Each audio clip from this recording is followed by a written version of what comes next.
Con la venia, señora Presidente. Señora Ministra, yo no puedo dar las gracias porque haya usted leído en su intervención la exposición de motivos del Real Decreto Ley. Ya presumíamos todos que usted sabía leer. Pactar en el ámbito internacional no presumimos, ya tenemos constancia de que no sabe en absoluto. Probablemente por su incompetencia natural y probablemente porque el Gobierno al que pertenece no sabe ejercer como potencia soberana que es, en este momento, contribuyente neto a la Unión Europea en las relaciones que mantiene España con la Unión Europea y, desde la retirada del Reino Unido, con el Reino Unido en el ámbito bilateral, sin perjuicio de las competencias que son exclusivas de la Unión. Bien, este Real Decreto, cuyo objeto usted ha expuesto, va a merecer nuestro voto favorable.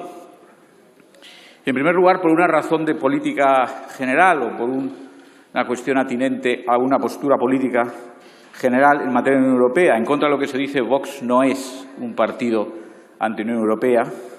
Vox es contrario a los abusos, desviaciones en la Unión Europea y, sobre todo, a ciertas tendencias que sofocan la soberanía de los Estados miembros.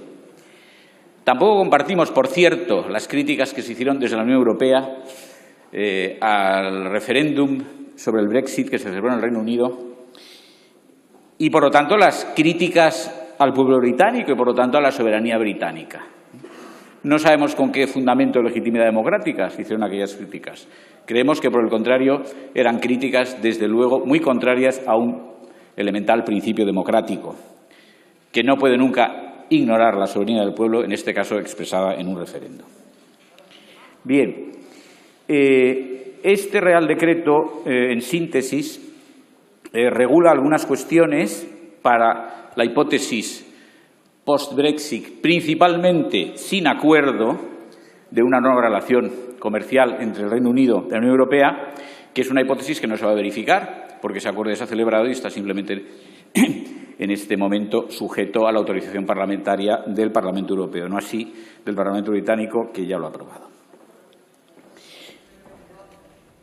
Y, bueno, se hace sobre las bases siguientes. En primer lugar, hay unas materias a las que cuya regulación tiene un alcance puramente temporal, precisamente sujeto a que haya un acuerdo para la relación post-Brexit que, como digo, ya se ha celebrado y entra en vigor y, por lo tanto, esa vocación temporal se confirma y esas materias, que son esencialmente las reguladas en los artículos 4, 9, 11 y 14.2, no van a tener efectos.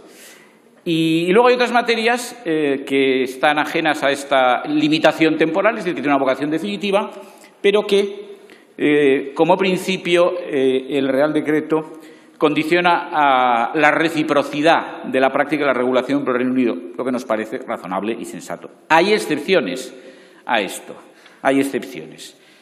Las podría mencionar detalladamente una por una, creo que no merece la pena, pero son excepciones en definitiva de materias que se regulan con carácter definitivo por el Real Decreto y que no están sujetas en su aplicación a la verificación o cumplimiento de la reciprocidad tal y como parece que es exigible al Reino Unido. Bien, ninguna de ellas nos parece suficientemente grave como para determinar nuestro voto en contra. Y luego hay algunas, he dicho también ya en esta tribuna, alguna regulación verdaderamente extravagante a la materia del Brexit, la prórroga interina del salario mínimo interprofesional, modificaciones de leyes como la de la navegación aérea, en fin, unas cosas verdaderamente sorprendentes, pero bueno, esto es una práctica muy extendida. Bien, y hasta aquí mis comentarios atinentes a este decreto ley y a las razones por las que vamos a apoyarlo. Sin embargo, esto, señora ministra, no es lo más importante. No es lo más importante política y jurídicamente. Aquí lo más importante y lo que verdaderamente determina que nuestra oposición a este Gobierno sea también contundente en esta materia es el principio de acuerdo entre España y el Reino Unido sobre Gibraltar. Este principio de acuerdo pone de manifiesto que España no ha sabido ejercer sus derechos en la Unión Europea porque el acuerdo de relación nueva comercial entre el Reino Unido y la Unión Europea estaba sujeto a la unanimidad. Y, por lo tanto, España ha podido negociar con más firmeza y exigir un acuerdo sobre Gibraltar, pactado bilateralmente y no necesariamente reflejado en un acuerdo que se ha de celebrar entre el Reino Unido y la Unión Europea, y no lo ha hecho. Una posibilidad grave. El principio de acuerdo del que tenemos conocimiento es un principio de acuerdo que solamente favorece a Gibraltar y al Reino Unido. No nos sorprende que el otro día, en su comparecencia en la Comisión Mixta de la Unión Europea, usted diera expresamente las gracias a Picardo, probablemente porque es quien ha escrito el acuerdo.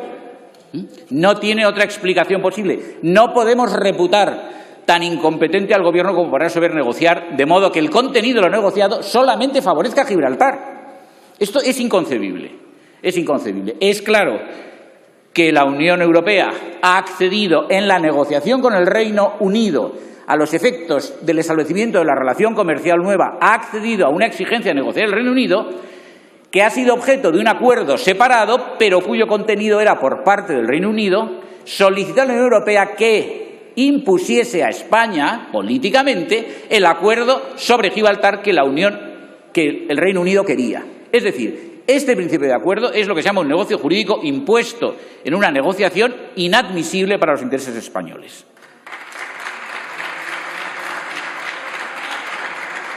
Concluyo. Esto llega a un extremo ridículo, que es el siguiente. Una paradoja que, además de con paradoja, es contraproducente para los intereses españoles. Gibraltar, mientras el Reino Unido fue Estado miembro de la Unión Europea, no formaba parte de la Unión Aduanera desde el Acta de Adhesión de 1973. Con este acuerdo va a formar parte de la Unión Aduanera, lo cual es una cosa insólita. No hay ningún territorio en esta situación. Segundo, Gibraltar, mientras fue el Reino Unido Estado miembro de la Unión Europea, no formaba parte del espacio Schengen. Con motivo de este principio de acuerdo, y si verdaderamente se celebra un pacto en estos términos, Gibraltar pasará a ser parte del espacio Schengen, con lo que supone Señor Sánchez, de relajación del control. ¿ha finalizado su tiempo? Y, por lo tanto, lo propio, concluyo, si me da un instante, gracias, y lo propio de la relajación de una política de verja dura, que es la que debería determinar la posición de España y poner fin a esta situación lesiva de los intereses nacionales, de la unidad nacional y de la postración económica de la comarca del Campo de Gibraltar. Nada más. Muchas gracias, señor Sánchez.